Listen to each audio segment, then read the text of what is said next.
Waste साईडच्या कलेक्शनबद्दल सांगा जरा. बोल ना. बघितलंस ना. हिनी पण छान आहे, एथनिक्स पण छान आहेत, मला दोन्ही आवडले. तुम्ही दोघांकडे लक्ष देऊ नका, कारण दोघांना पण काय बोलायला येत नाही. इने काल शॉपिंग केली पण त्याचा काही उपयोग नाही झालेला आहे, कारण ते आता रिटर्न करणार आहे.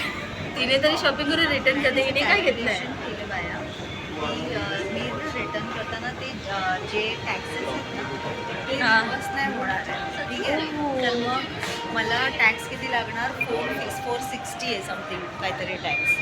पण 160 कट होणार आणि मला 800 डिस्काउंट मिळणार. आणि जे मी नवीन ॲपरल घेणार त्याच्यावरती पण मला ऑलमोस्ट परत 600 रुपये टॅक्स लागणार आहे.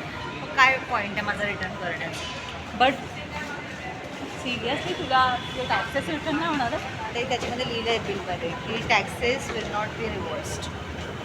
तर मित्रांनो, त्यावर डिपेंड आहे. सॉरी मैत्रिणींनो, पुढच्या टायमाला लक्षात ठेवा की टॅक्सेस रिटर्न नाही होत. जे पाहिजे तेच घ्या, कारण की टॅक्सेस एकदा म्हणजे ते पे केल्यानंतर ते नाहीच होत, ते जाऊ देत. पण आधीच पहिलं तर ना वेस्ट साईडमध्ये 20% डिस्काउंट आहे. ते मी तुम्हाला इन्फॉर्मेशन देते थोड्या वेळाने.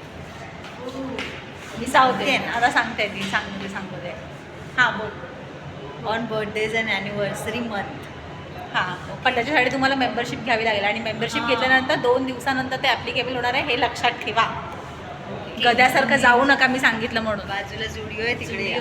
हां, इथे लगेच तर गांधीला येऊन बाजूला लगेच झुडिओ पण आहे, तिथे पण भरपूर सारं कलेक्शन आहे.